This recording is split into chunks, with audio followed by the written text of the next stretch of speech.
नमस्कार, मैं हूँ मनविंदर। आप सभी का इस लाइव सेशन में बहुत-बहुत स्वागत है।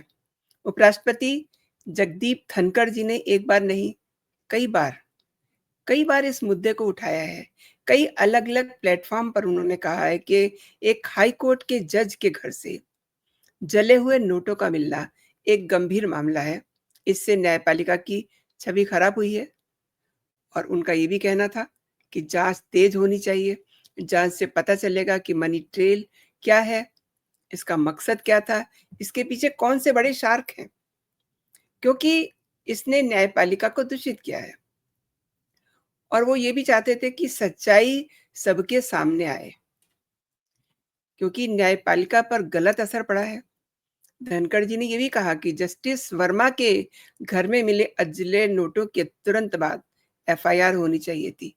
कहा तो उन्होंने ये भी था कि अगर किसी आम आदमी के घर में ये सब इतना अमाउंट मिलता, ये सब होता, तो उसका क्या हाल होता, ये बताने की ज़रूरत नहीं है। अब देखिए, हुआ क्या है, संसद का मानसून सत्र शुरू होने जा रहा है। 2 दिन पहले जस्टिस जसवंत वर्मा ने सुप्रीम कोर्ट में याचिका दायर की है और उन्होंने इन हाउस कमेटी की रिपोर्ट और महाभियोग की सिफारिश रद्द करने का अनुरोध किया है। ये अनुरोध करके उन्होंने एक नए बवाल की शुरुआत कर दी है। यानी कि ये कुछ कह रहे हैं, उससे पहले क्या हो रहा था, अब आगे जानते हैं कि क्या होगा। जस्टिस वर्मा क्या चाहते हैं और संसद में क्या होने वाला है। आगे बढ़ने से पहले आपसे मेरा वही आग्रह, निवेदन, कंटेंट अगर आपको पसंद आ रहे हैं, तो लाइक ज़रूर कीजिए, देखिए कमेंट भी ज़रूर कीजिए और चैनल के प्रति अपना स्नेह और सपोर्ट बनाए रखिए। तो आपको याद होगा जस्टिस वर्मा के लुटियंस बंगले पर 14 मार्च की रात को, थोड़ा-सा मैं आपको फ्लैशबैक में लेके जाना चाह रही हूँ ताकि आप चीज़ों को रिकनेक्ट कर सकें। तो 14 मार्च की रात को 11:35 पर आग लगती है। इसे अग्निशमन विभाग के कर्मियों ने बुझाया था। घटना के बाद जस्टिस वर्मा शहर से बाहर थे। इसको वो एक प्लस पॉइंट मानते हैं। 21 मार्च को कुछ रिपोर्ट्स में ये दावा किया गया था कि जस्टिस वर्मा के घर में 15 करोड़ कैश मिला था। 15 crore is a big amount और काफ़ी सारे जो नोट जो हैं वो जल गए थे। 22 मार्च को सीजेआई संजीव खन्ना ने जस्टिस वर्मा पे लगे आरोपों की इंटरनल जांच के लिए 3 सदस्यीय कमेटी बनाई। पैनल ने 4 मई को सीजेआई को अपनी रिपोर्ट सौंपी। इसमें जस्टिस वर्मा को दोषी ठहराया गया था।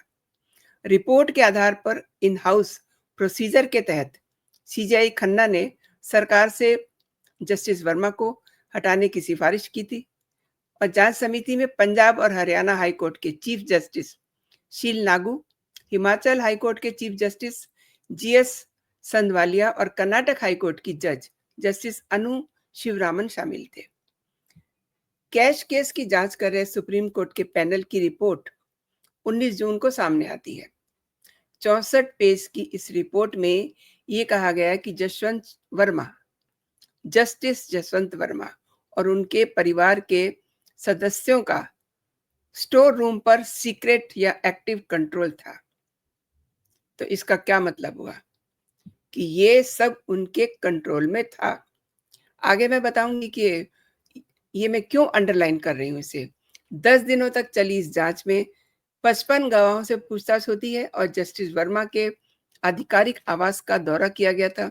रिपोर्ट में ये भी बताया गया है कि आरोपों में पर्याप्त तथ्य हैं, आरोप इतने गंभीर हैं कि जस्टिस वर्मा को हटाने के लिए कार्रवाई शुरू करनी चाहिए। अब आप देखिए, ठीक जस्ट मॉनसून सत्र के शुरू होने से पहले जस्टिस वर्मा क्या कह रहे हैं। उनके आवास के बाहरी हिस्से में नकदी बरामद होने से ये साबित नहीं होता। तो भाई कैसे साबित होगा? आप तो जज साहब हैं, आपको पता होना चाहिए। अब वो कह रहे हैं कि वे इसमें शामिल है, ये इससे साबित नहीं होता क्योंकि आंतरिक जांच समिति ने ये तय नहीं किया है कि नकदी किसकी है और परिसर में कैसे मिली। जबकि रिपोर्ट ये कह रही है कि वो जिस जगह से नकदी मिली है वो उनकी कस्टडी में थी। अब वो ये भी कह रहे हैं कि परिसर में कैसे मिली?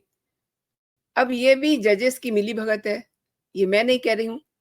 धनखड़ जी शुरू से इस पे आवाज़ उठा रहे हैं क्योंकि वो वकील भी हैं और न्यायपालिका की गरिमा को भी जानते हैं। अब वर्मा समिति के जो निष्कर्ष हैं, उस पे सवाल उठा दिया है कि ये अनुमान पर आधारित है। ये जो समिति बनाई थी, उस पर ही सवाल उठा दिया है। याचिका में जस्टिस वर्मा का नाम नहीं है देखिए। So smartly the things are going on. Supreme court की डायरी में इसे ट्रिपल एक्स बनाम भारत सरकार और अन्य के टाइटल से दर्ज किया गया है। अब सवाल ये भी है, ये भी सवाल खड़ा होता है ना, ट्रिपल एक्स पार्टी क्या होता है? ये जज साहब को तो पता ही होगा। जस्टिस वर्मा याचिका में 5 सवालों के जवाब मांग रहे हैं और उन्होंने तर्क भी दिए हैं 10, उस पे भी बात होगी, जिनके आधार पर जांच समिति की रिपोर्ट रद्द करने की मांग और महाभियोग की सिफारिश रद्द करने का अनुरोध किया गया है। दरअसल सारा खेल ये है कि अब ये मामला जो है संसद में ना जाए। 2 दिन में ही सेशन शुरू होने वाला है, तो वो ये चाहते हैं कि वहाँ कोई बवाल ना हो। जस्टिस वर्मा ने याचिका में ये कहा है कि नोटों की बरामदगी पर इस समिति को इन 5 सवालों के जवाब देने चाहिए थे। जबकि ये सब जवाब जो हैं, उसमें दिए गए हैं, फिर भी ये सवाल उठा रहे हैं। वो कह रहे हैं कि बाहरी हिस्से में नकदी कब और कैसे और किसने रखी? भाई जब आपकी कस्टडी में वो स्पेस है, तो वहाँ कौन जा सकता है? कितनी नकदी रखी? असली नकदी थी या नकली थी? आग लगाने का कारण क्या था? अब ये जो बाकी के पॉइंट्स हैं, इनका कोई मतलब नहीं है। मतलब तो सिर्फ़ इस बात से है कि वहाँ नकदी किसने और कैसे रखी। तो उस एरिया में, उस रूम में, उस बाहर वाले कमरे में कौन जा सकता है? ये सवाल भी बहुत ज़रूरी है खड़ा करना। तो क्या याचिकाकर्ता किसी भी तरह से 15 मार्च 2025 को बची हुई नकदी को हटाने के लिए ज़िम्मेदार था? जस्टिस वर्मा के मुताबिक रिपोर्ट में इन सवालों के जवाब नहीं है। अब देखिए, कहने को तो व्यक्ति कुछ भी कह सकता है और वो ठहरे जज साहब, मिलॉर्ड कुछ भी कह सकते हैं।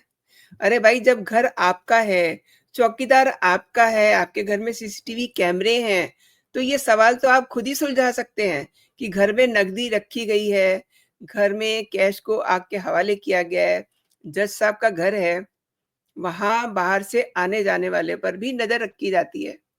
तो इस बात का जवाब जज साहब के पास होना चाहिए कि वहाँ कौन आया, कौन गया, किसने पैसा रखा, किसने आग लगाई।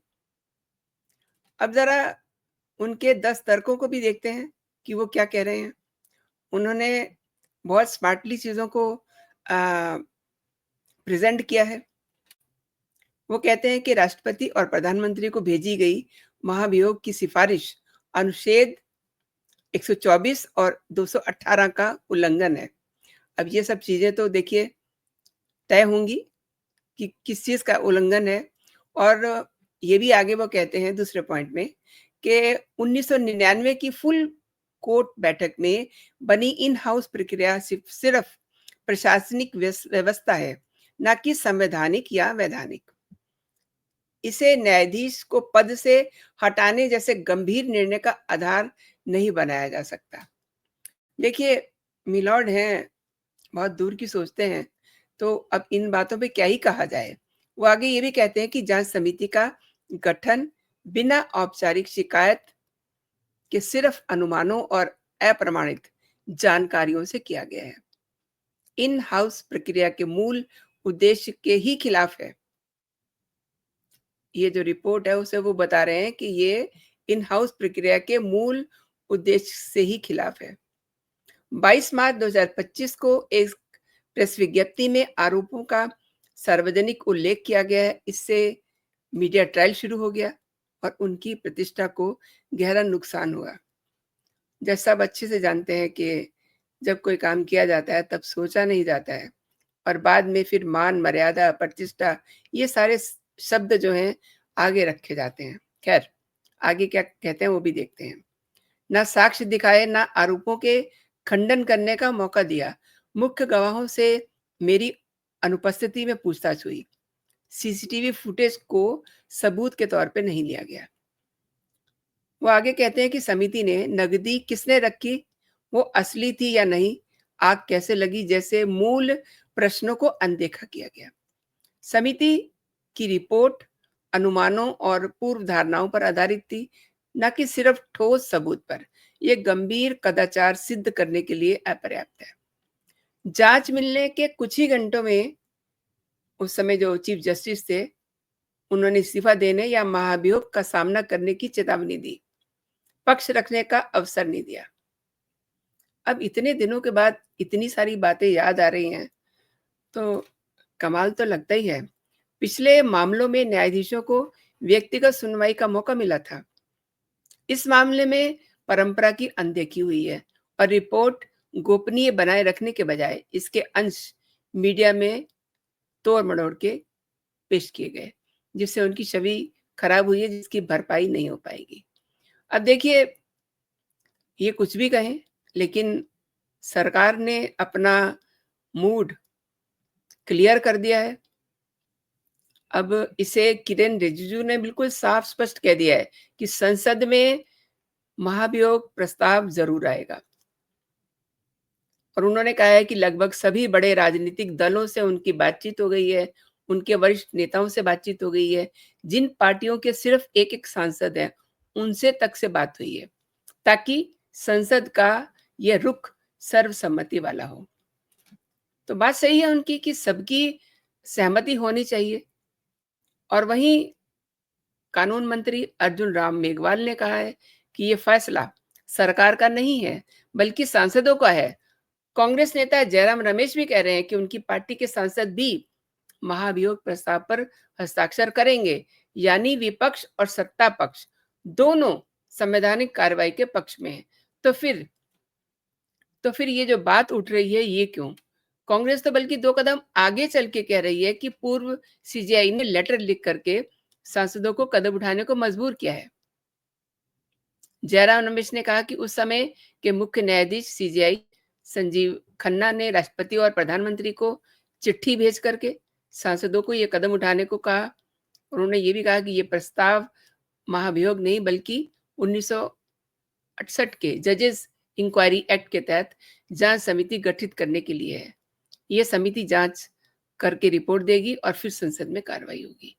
तो कुल मिलाकर के जो चीजें समझ में आ रही हैं, वो ये हैं कि अब जिस बात को कई दिनों से उपराष्ट्रपति महोदय धनखड़ जी उठा रहे थे, उस पर मुझे लग रहा है कि अब काम होना शुरू हो गया है, क्योंकि वो डे वन से ही कह रहे हैं कि इससे हमारी न्यायपालिका की छवि खराब हो रही है। और उन्होंने तो यहाँ तक कहा था कि अगर ये किसी और के घर में ऐसा हुआ होता, तो अब तक न जाने क्या हो जाता, क्या-क्या कार्रवाई हो जाती। तो ये बहुत ज़रूरी है। लेकिन ठीक संसद से पहले उन्होंने सुप्रीम कोर्ट में जो याचिका दायर की है कि इन हाउस कमेटी की रिपोर्ट है और महाभियोग की जो सिफारिश है उसको रद्द करने का अनुरोध किया है। तो इससे बवाल तो होगा ही। अब आने वाले दिनों में ये देखना बड़ा दिलचस्प होगा कि इस पे कैसे क्या होता है। तो आपने मेरे साथ पूरा वीडियो देखा, इस पूरे लाइव सेशन को देखा, आपका बहुत-बहुत धन्यवाद। एंड बार-बार ये शिकायत आ रही है कि मेरा साउंड, मेरी आवाज़ आपको ठीक नहीं मिल रही है। तो मैं आपको बता दूँ कि मैं ट्रैवल में हूँ और कभी-कभी नेटवर्क का प्रॉब्लम हो जाता है। टेक्नीक है, तो थोड़ा-सा आपको कोऑपरेट करना पड़ेगा। जय हिंद, जय भारत।